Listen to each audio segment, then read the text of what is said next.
Kemudian untuk dan di kurikulum Merdeka itu harus ada proyek ya, proyek pemuatan di kurikulum Merdeka itu ada istilah profil pelajar Pancasila dan pelajar rahmatan lil alamin. Kalian akan menemukan begitu kalian nanti di sekolah, kalian akan menemukan namanya P5 ya, P5. P5 itu apa? Nah ini P5 ya.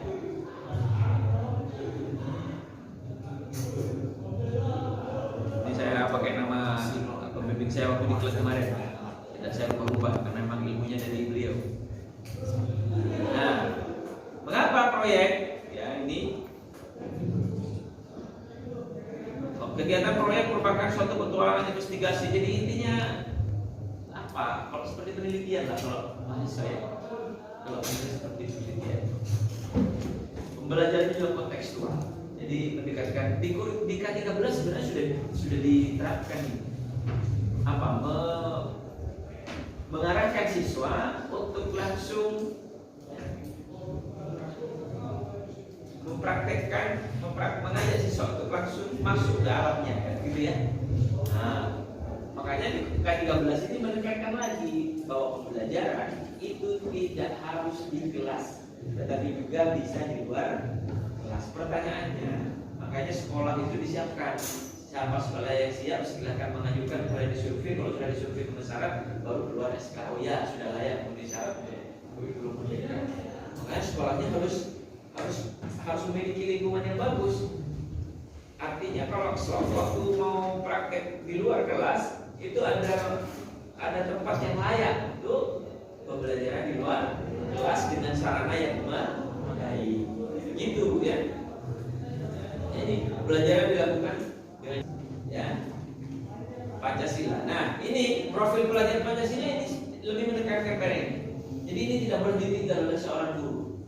Ya, beriman, bertakwa, berkebenekaan, gotong royong, mandiri, bernalar, berintis dan kreatif. Saya kira sama. Apa coba bedanya dengan K13?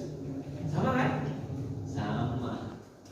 Ini kalau di K13 ada pada sikap, ada pada pada aspek penilaian afektif. Beriman, ya kan? Beriman, bertakwa itu tadi afektif itu. Apakah siswa itu sholat? Ya, apakah itu siswa itu sudah melaksanakan sudah mengamalkan silat 1? Nah, di K13 ini tidak lagi bermakna sikap, penilaian sikap, tapi profil belajar Pancasila. Artinya apa? Siswa itu tidak disebut mengamalkan nilai-nilai Pancasila kalau dia belum menguasai 6 hal ini,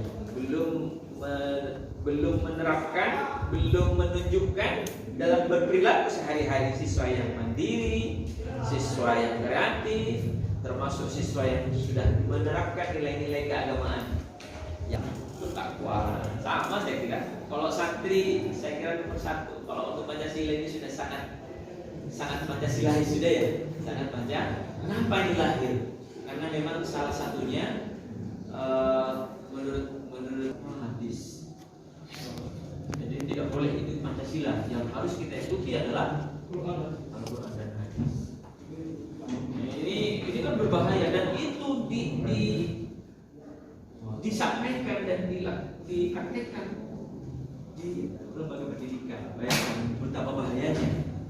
Maka kemudian lahirlah kurikulum Merdeka yang di situ menekankan pada aspek P5 tadi itu, profil pelajar Pancasila dan rahmatan bila kafir bid'ah gitu kan, bid'ah bid'ah tahlilan itu tidak ada di Al-Quran dan hadis.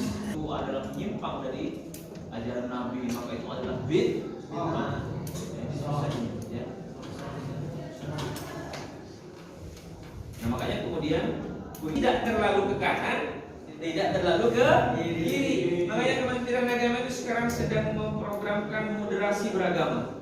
Program moderasi beragama. Apa itu berlebihan dalam tanda kutip? Tidak terlalu berlebihan. Yang tadi itu kan berlebihan. Yang lain semuanya salah, yang paling benar dia. Gitu ya. Tapi tidak terlalu bebas di dalam berat, tapi di tengah-tengah. Nah ini memang cocok ini untuk pesantren-pesantren ini ya. Apa itu? Ta'adub, berkeadaban, qudwah, keteladanan, kewarganegaraan dan kebangsaan, muwatanah dan toleransi, tasamuh. Ini yang harus diajar. Silabus ya, silabus. Sudah tahu silabus? Kemudian ada RPP, sudah. Kemudian ada penilaian, sudah tahu juga. Maka sudah ada di situ. Coba dibuka, jangan.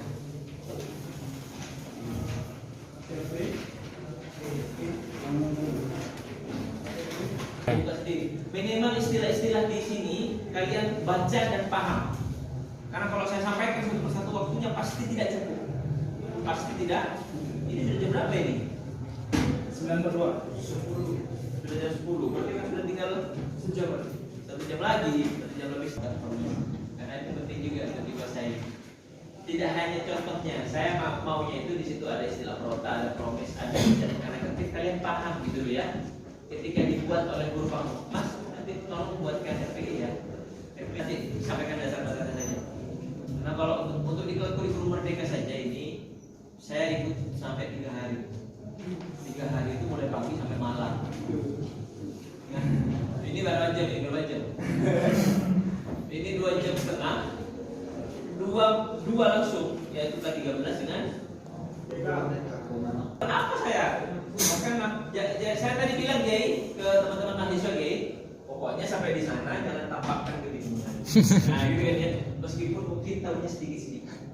Justru kalian di sana tampakkan rasa percaya diri seakan-akan kita sudah paham. Iya. Bagaimana caranya? Ini sudah ada contohnya RPP di sini, ya. Buat aja RPP seperti itu, materinya ganti, materinya diganti dengan materi yang ada. Nanti kalian dikasih bukunya ini yang harus diajarkan. Nanti tinggal masukkan, bapak, masukkan di situ. Oh ini apa ini namanya apa istilah-istilah assessment? Wah, kalau di situ tidak ada definisi aktif PPTP, cuma panjangannya. Ya, apa itu assessment tidak ada definisinya di sini.